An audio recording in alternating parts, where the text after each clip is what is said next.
क्या नरेश मीणा की जमानत अब खारिज होने वाली है और फिर से जेल के दर्शन करने पड़ेंगे?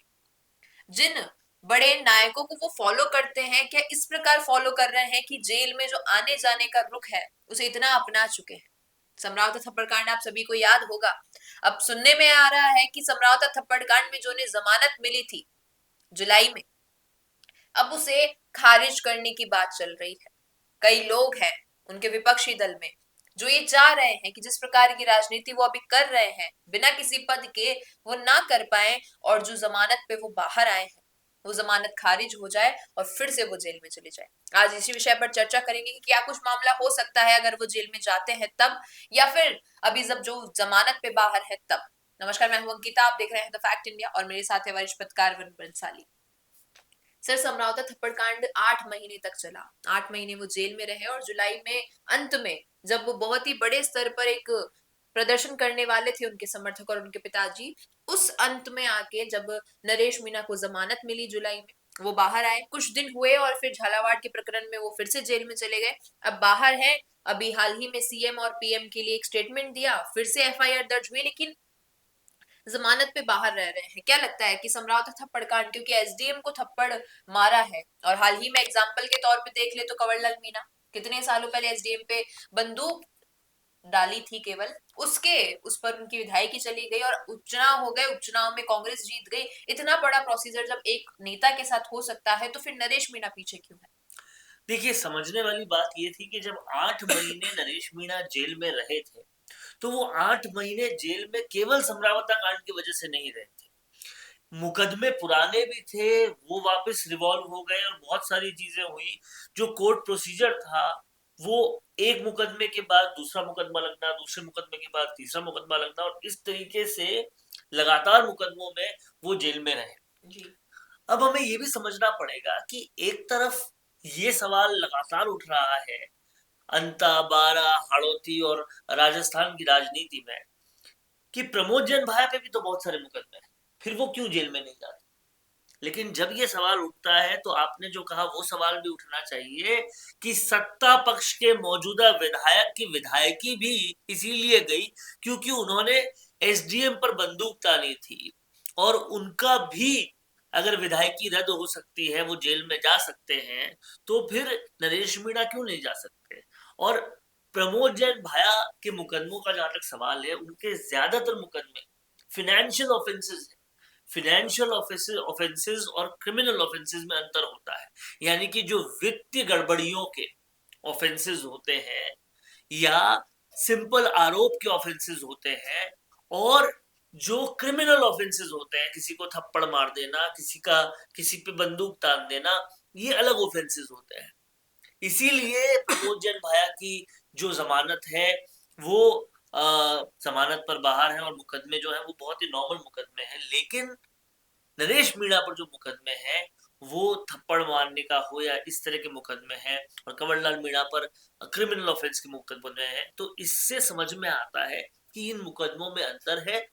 कहीं ना कहीं कोर्ट प्रोसीजर्स और पॉलिटिकल प्रोसीजर्स, इनमें अंतर होता है। ये हमें साफ दिखा दिया गया है कंवरलाल मीणा के प्रकरण से। नहीं तो सत्ता पक्ष अपने विधायक को नहीं जाने देती अगर सारी पावर्स सत्ता के ही हाथ में होती तो। लेकिन कोर्ट आज भी इंडिपेंडेंटली रन करते हैं, ये कहीं ना कहीं कंवरलाल मीणा के प्रकरण ने बताया। यहां होना ये चाहिए कि नरेश मीणा को अपने पुराने एक्सपीरियंसेस से एक सीख लेनी चाहिए कि भाई, अगर पब्लिक में रहना है, पॉलिटिकल मूवमेंट करना है, राजनीति में आगे बढ़ना है, सच में लोगों की भलाई को करना है, तो फिर पीएम सीएम पर ऐसे स्टेटमेंट्स देने से बाज आए, हिंसा ना करें। ये सारी चीजें नहीं करेंगे तो उनकी राजनीति के लिए भी बेहतर रहेगा, उनसे ज्यादा लोग जुड़ेंगे। आप देखिए, जब हम भी अंता गए थे और लोगों से बातचीत की थी, तो कई सारे लोगों का एक कहना था कि जो आज अपने कार्यकर्ताओं को थप्पड़ मार सकते हैं, कल क्यों हमें भी मार सकते हैं। अब अगर नरेश मीणा के समर्थक और नरेश मीणा की टीम ढंग से एनालाइज करे इस चीज को कि जो वोट नहीं मिल पाए वो क्यों नहीं मिल पाए, जो वोट कम रह गए वो क्यों कम रह गए। वो गरीबों की सेवा करते हैं, गरीबों के लिए काम करते हैं, उसके लिए उन्हें 50,000 से ज्यादा वोट मिले। लेकिन और भी वोट मिल जाते अगर कुछ लोगों के दिमाग में डाउट नहीं आता कि आज जो कार्यकर्ताओं को मार सकते हैं बिना विधायक हुए, वो विधायक बन गए तो हमको भी मारेंगे। जी। आप समझिए, तो यहाँ पर नरेश मीणा को कुछ मुद्दों पर ठीक होने की जरूरत है। अगर वो हो गए तो वो 2028 में बहुत बड़े नेता बन सकते हैं, लेकिन अगर नहीं हुए तो जेल भी जा सकते हैं, और जेल जाकर लंबा वक्त तक जेल में रह भी सकते हैं। इसमें कोई दो राय नहीं है, क्योंकि जब सत्ता पक्ष का विधायक जा सकता है तो ये भी जा सकते हैं। मैं एक ट्वीट देख रहा था, जो ट्वीट नरेश मीणा ने किया था कि मेरे पिताजी को वादा किया था सरकार ने, और उसके बाद अब फिर से जेल में डालने की बात कर रही है, वादा खिलाफी है। लेकिन नरेश मीणा ट्वीट कर कर सरकार की गलती तो बता रहे हैं, पर अपने अंदर भी झांक कर देखना चाहिए कि आपने भी तो एक वक्त पर वादा किया था चुनाव के बाद में, अंतर चुनाव के बाद में, कि हम संयम से रहेंगे, शांति से रहेंगे, गुस्सा नहीं करेंगे। उसका क्या हुआ? आपने उसके तुरंत बाद पीएम सीएम को सीधा सीधा कुछ कुछ बोल दिया।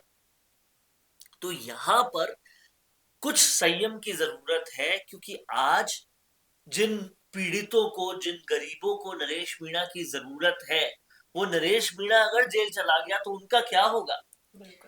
नरेश मीणा की तारीफ की बात यह भी है कि झालावाड़ में सब लोग उन गरीबों का साथ जब छोड़ चुके थे, नरेश मीणा था जो उन गरीबों के साथ खड़ा रहा। लेकिन गरीबों की आस बन गए, उम्मीद बन गए, और फिर जेल चले गए तो क्या मतलब?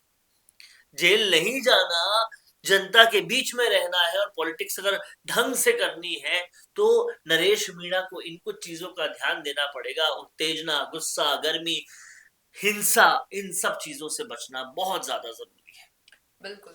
वहीं सर देखा जाए तो जब समरावता के थप्पड़ कांड से जैसा आपने जिक्र किया, और भी कई केसेस लगे और वो बाहर आए, तो जन क्रांति यात्रा की शुरुआत की थी, उस दरमियान ही फिर से जेल में चले गए। अब फिर से उन्होंने जब ये चुनाव हारने के बाद एक मुहिम शुरू की है कि वो जनता के मुद्दों के लिए लड़ेंगे, आवाज उठाएंगे, धरना प्रदर्शन करेंगे, क्या लगता है क्या फिर से जेल में चले गए तो एक पॉज लग जाएगा उनकी राजनीति पे? देखिए, मुझे लगता है कि समरावता के बाद जब वो जेल गए तो उनकी लोकप्रियता पहले से बढ़ी थी। फिर जब वो झालावाड़ के साथ बाद जेल गए तो और भी ज्यादा बढ़ी थी। अब जब अंता चुनाव के बाद अगर वो जेल जाते हैं तो लोकप्रियता अभी उस चरम पर है कि अब अगर जेल गए तो सड़कों पर बड़ा आंदोलन होगा, इसमें कोई डाउट नहीं।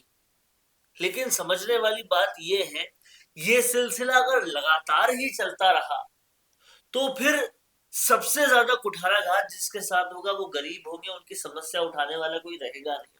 आज अगर 12 में जबरदस्त काम हो रहा है, सरकार ने खाद का आवंटन कर दिया है, प्रमोद जैन भाया जो केवल लिख लिख कर बात करते थे, चिट्ठी लिखते थे, वो भी धरने प्रदर्शन पर आ गए, तो वो इसलिए क्योंकि कंपटीशन पैदा हुआ है। नरेश मीणा वहां धरने पर बैठे हैं और सारी चीजें कर रहे हैं, लेकिन नरेश मीणा, उनके समर्थक को ये समझना पड़ेगा कि वो कर तभी पाएंगे जब जेल से बाहर रहेंगे, और जेल के अंदर जाके फिर नरेश मीणा की रिहाई के लिए आंदोलन करने का कोई सेंस नहीं है। जो आंदोलन होने चाहिए गरीबों के उत्थान के लिए, वो आंदोलन रिहाई के लिए करने पड़े तो क्या मतलब?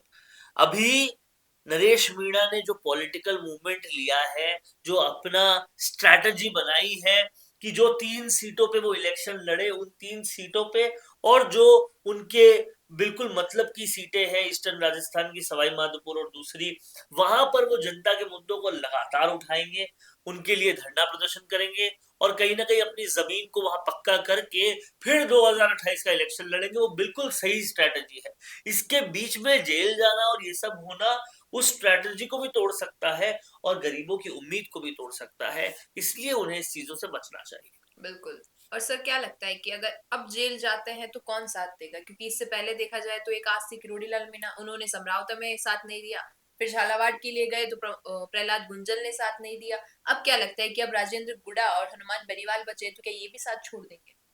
मेरे को लगता है कि अब ये तो साथ रहेंगे और जनता और ज्यादा साथ आएगी, ये बात बिल्कुल ठीक है।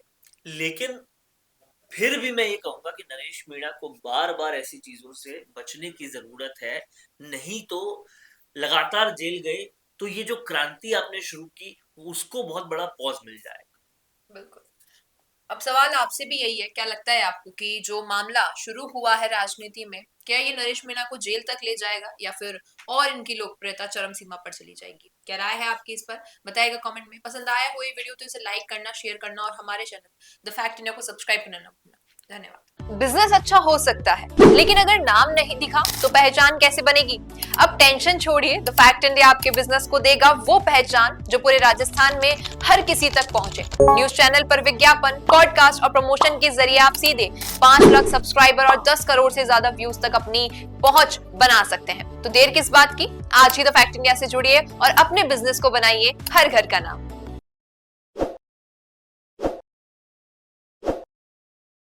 ताज़ा खबरों के लिए विजिट करें द फैक्ट इंडिया की वेबसाइट और डाउनलोड करें द फैक्ट इंडिया ऐप।